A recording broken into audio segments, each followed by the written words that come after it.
Okay, guys, welcome back to room 4441 / relationship therapy with Rafi Truth. Charlie, it's been wonderful so far. We're about to go to the bittersweet session. The session I don't really like, where our anonymous questioner asks us some very hot questions. I'm about to run away because you can't run away. Hey, you have to finish this.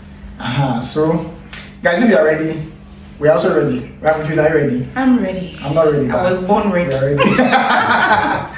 You there, you're so dear. I'm going to ask you some few questions. Some of them are scenarios. Please, we don't hold back here. So you have to answer me when I ask you the question.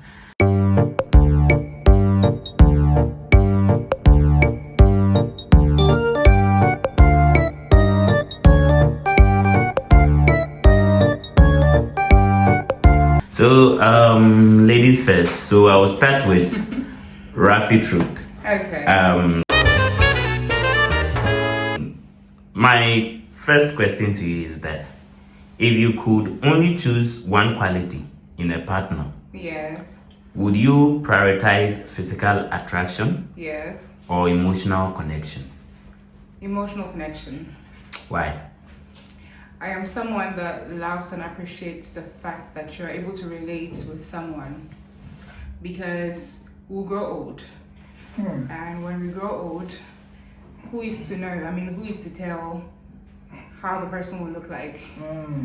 But if we are still able to talk and communicate, I think that will keep us together. Wow. So but anyway, please, my question. You have to be careful.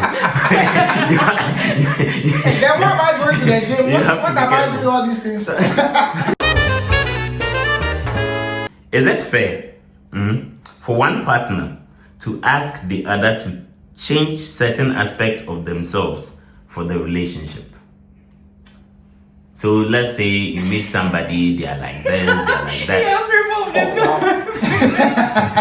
Whether physically or emotionally, would you want them to change something? Is it fair to ask that they change something? Okay, so what my answer would be is that you can't necessarily force someone to become something for your sake. However, if you have two selfless people who are looking at pleasing one another, they'll constantly be looking at ways of being better people for their partners. And I think there's a healthy place to have that expectation without necessarily making the person feel like, as they already are, they are less, or they have attracted less of your love for them. So I think there's a healthy balance, or a healthy place where you can meet in the middle, where someone cannot change for you, but someone can desire to be better for you. Yeah. And you can challenge your partner to be better without making them feel like they are less the way they are. Okay. I didn't hold back. Yeah. I'm not saying you're holding back. Far from that. But why did you take off your spectacle? Because she was hot. It's talking about change. Okay. It's very constant. Yeah. And it looks like our generation, when changes are coming, we tend to bounce. But I would like to know from you, because this is more pertaining to the woman, especially in the African setting. Yeah. So this is the scenario. So your partner expects you to prioritize their career over yours Okay. for the sake of the relationship. Yes. Would you comply or assert your independence? So we have to sit down and talk, right? And we have to make sure that that is what is best for the relationship and not just him. Because at the end of the day, the relationship is not just about him. It's about both of us. Because if I end up giving up the career for him and I am no longer happy, the relationship is not going to last. And so it's not like I can't do it. It's something I will willingly and gladly do for the happiness of my relationship, right? But then it has to come from a place where it is a union of one. We are together. We are doing this together for life. So if it means me giving up something for us to get better, or go far or go further, why not? But if it is just for your selfish gains, then we have to really look at it again, because then it's not good for the relationship. It's I not see. good for me, yeah. She's a relationship therapist. I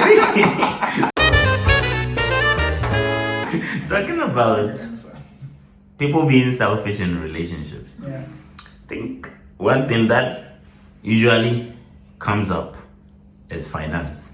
Yeah. Right. And I have a scenario for you, El. So this is the scenario. I'm not the one who Your partner earns significantly more than you do and wants to support you financially. Would you feel emasculated or grateful for the support? I mean, are we married or we are dating? Because I think that affects this one significantly. It doesn't matter. Right. Okay. I mean, just generally, it's always good to be grateful. So by default, my default posture would be one of gratitude. Definitely, I wouldn't necessarily feel emasculated. I wouldn't actually feel emasculated, but I will be. Just generally, if I'm a man, I'm trying to build something for myself as well. And the reason why I asked if it's dating or marriage context is because it's important, because the context affects the response. If it's in marriage, you know that whether you're not working or you're working and earning significantly less, the money that your wife gets and the money that you get is for both of us. It's us. It's a we finance. When you're dating, it's not necessarily the same thing. So there's no place where you should be comfortable as a man and it's like, oh, my this one is supporting me. No, you have to keep pushing to be the best version of yourself. Even in marriage, but especially in dating, her man is not yet your man. And your man is not yet her man. So I feel like definitely you have to be grateful for anything that is coming, but you can't be too satisfied. But you know that her money is it's not yet your money. Their money is ever ours, whether relationship or marriage. Yes, please. It should be, but as to whether it is, that one only Rafi can answer for you. Are your monies our money? Yes, please. Some of the people will not be happy in the comments. Simple answer. It's for the family. It's for the family. Okay, that's good to know. Talking about access to finance and all that, there is another thing, privacy. So I would want to know from this scenario. So your partner insists on sharing all passwords and access to your devices for transparency. Would you view it as a sign of trust or an infringement of privacy? Why don't you ask her this question? But I'll take it. Again, marriage or dating, but I'll answer it myself. In marriage, I think there should be no question of it. There should be no question at all about trust. You should just share. Yeah. Okay. The two. Again, I'm a Bible guy, like she's a Bible girl. I know, right? We subscribe to Genesis 2, verse 20 something, or Ephesians 5, verse 20 something as well. I can't quote directly. 25. 25. That the man will leave his father and his mother and be joined to his wife, and the two will become 25. one. So 24. But the idea is that when two people become one, it means that, and if you read the Bible, it says that, and the man and they were both naked and they were unashamed. And that is actually reference to transparency and intimacy. A certain intimacy where I know everything about you and I have access to everything about you and you do too. It makes sense in marriage, perfect sense. Even in dating, there should be some level of intimacy achieved as a preparation towards the intimacy in marriage. And I feel like access to because what does it mean to be private? Like if you can't share the deepest parts of your life with the one you spend the rest of your life with, then how are you one with them? And who do you want to share it with? So I believe there should be no question of that. As to dating, the level of access, I think it depends on the couple and what they want to choose. But I believe that transparency is a key thing in any relationship. I see. It builds trust. Great. Rafi, I have a question for you. Yeah. So, I mean, you try to build trust. I think transparency is, how do you call it, important because it leads to trust. Yeah. All right. So your partner is trying to build that trust or create that transparent space. Yeah. So your partner reviews a past infidelity and asks for forgiveness. Would you be willing to work through it or consider it a breach of trust too significant to repair? I will forgive the person. I mean, there's no two ways about this. Wait, I have just a clarity. Infidelity as and when they were together. Infidelity, yes, you are together. Oh, okay. Yeah. I mean, what he did before you came to, it's not infidelity. I have a principle in this life. Tell us. God gave us second chances, so everybody deserves a second chance. Preach. It is a personal thing I have. Preach. And where I have come from, where I am, where I'm going to, if I am sure that this is the person I am doing life with, and I know that the person has repented of their way, I will forgive the person. I know it's easier said than done. Almost feels like I'm saying, okay, I will. So it's just like be automatic. I say it today and it's done. I will feel the hurt though, because I feel like I have been hurt. But who has not been hurt before? Because why did it happen? How did it happen? And everything. Listen to the side of the person. Like, you can work on it. I can work on it. She was a strong mama. I mean, I've said it to myself before. It's not infidelity that is going to break my marriage. Wow. Okay. Yes. So how many chances are you willing to give? Hey. As many as God said I should give. 77 times 7. 70 times 7. Well, see, it's not. Yeah. I see. Your man is lucky. Why are you saying it like he's If she has. No. Anyways. It won't happen. Alright, no. But talking about infidelity or cheating, do you get me? People, I don't know the right statement, but they tend to want to mean that if your partner knows you ain't cheating, do you get me? Right. Yes, if they know what you're doing, you are not cheating. Right.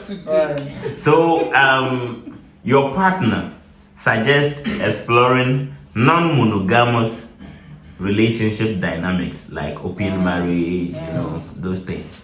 All right. Would you be open to the idea or consider it a threat to the exclusivity of your bond? I mean, you use the word. Don't be diplomatic. Too diplomatic. Haram. Absolutely. I mean, God forbid. I mean, it's something the two of you are exploring together. So you are free to, Okay, so it's dating or marriage? Marriage. Dating, right. Even in marriage. I think you use the word exclusivity, and that there's under no circumstance should that change. Under no circumstance should exclusivity change. And personally, I believe that, like, I would know if you have that kind of mindset before I marry you or not. So there's no way. I don't believe there's any way my partner. But if they ask for it, my answer is a straight up no. Because there's something called exclusivity. There's something called the two shall become one. This is the 3 or the 4 or the 5. The two shall become one. To love and to hold, to all of that. So, just love. Like the moment you want to bring somebody in, Bible says you are defiling the marriage bed. That's what the scripture says. All right. And I subscribe to that. So no, I absolutely like. I know it's not my questions. I'm gonna cast out demons. Therapy. Bro, you look like you'll be very protective and territorial. Can I say something to that? Yeah. I mean, every man protects what is valuable to him. Yeah. That's not just every man, every person. Yeah. Now, if you're valuable to me, why would I want someone else to have access to you? In a way that only I should exclusively have access to you. That's one. And vice versa. Why would I want someone to have access to me if I know that there's a certain value that only you should have exclusive rights to? It's not territorial, or you can say it's territorial, but it's common sense. Okay. I want to give Rafi Truth a scenario. Your partner disapproves of your close male friendships and asks you to sever those connections. Would you sacrifice those friendships for the relationship or defend your right to maintain them? To all my friends I've ever known and loved and worked with, I am sorry. This is a bye. No, see, nobody is a tyrant. No one that loves you is a tyrant over you. So I believe if he's telling me that he has his reasons. Now, what has he seen? What reason have I given him for him to say that I should cut them off, right? Why is he asking me to sever ties with them? What did I do? What did they do? How much right have I allowed these people over my life? How much do I share with them? How much time do I spend with them? If these are things I can work on to make him feel better, but that is even before talking to him and saying that, okay, I think these are the things that I've noticed that are the problems, so okay, maybe I can work on them. But if I see that it's not possible at all for me to work on them, he's not comfortable with them at all being in my life, this is where we end it. We have to start a long distance relationship with them. Bye-bye. And it's not because I don't appreciate them, I do, but when I'm in a relationship with someone, I don't want my partner to be uncomfortable, or I don't want him to get to a point where he does not trust me. So it has to be that we've talked about it and we've come to a conclusion that it is detrimental to our relationships. Okay. We have to end it. Okay. This is going to be the last round of questions. Okay.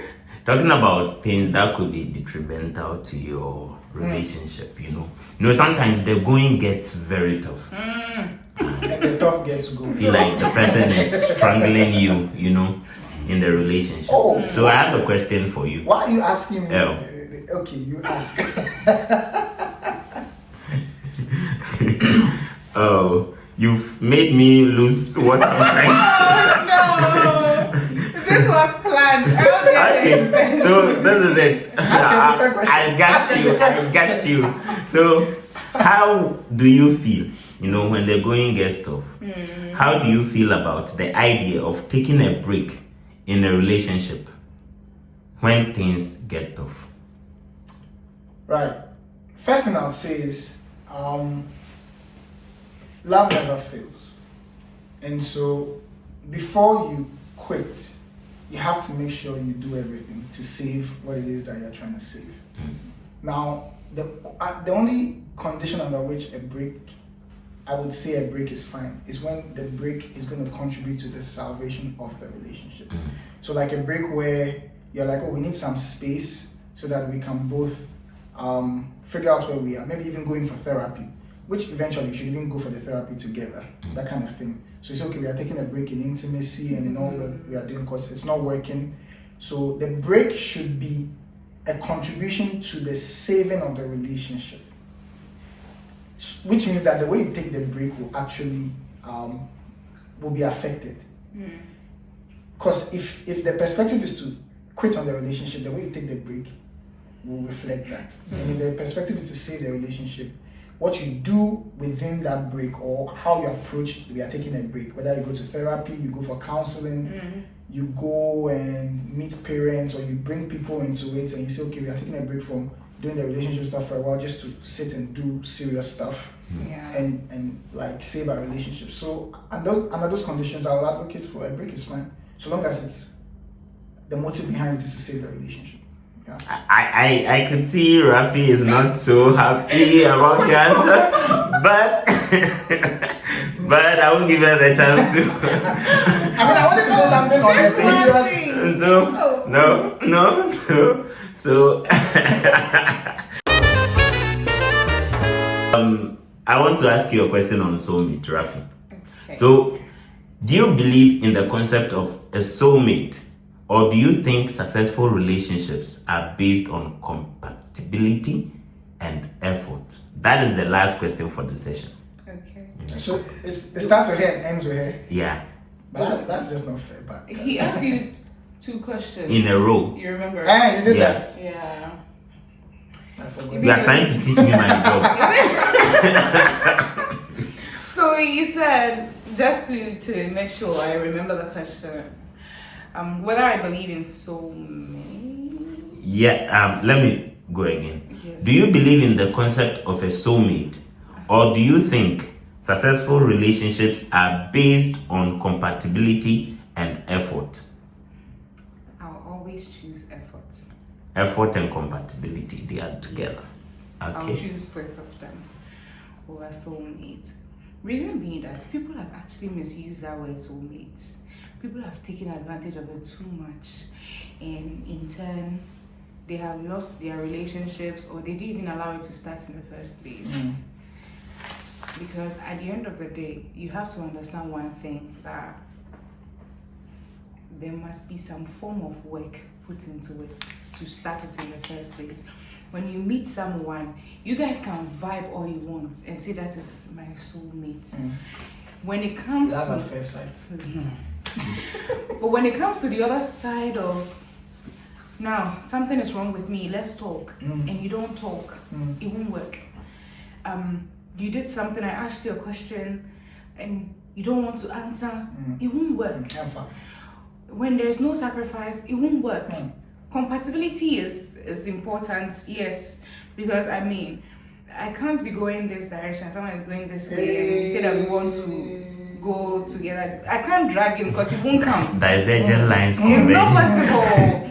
So the reason why I don't go for the soulmate idea is because people have misused it too much, and in turn, now whatever reason it was made for in the beginning, it has been diluted. I don't even remember where it began from anymore. So I don't believe in soulmate for that reason. All right. If the person that's the last thing I'm going to say, if this was the person that I thought was going to be my partner for life, and God calls the person, it does not mean that in future, if God happens to give me another person, or vice versa, if God calls me and he's alive, and God gives him someone else, he should not go for the person. It's not right. No man is made to be like that. Nice.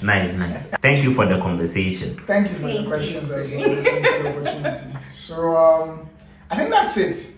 So we are closing, and it's been wonderful with Rafi Truth. Like, she's dropped some gems. Like, she's the relationship therapist, and as you know what we do already. You know how to do it. You know how to roll with us.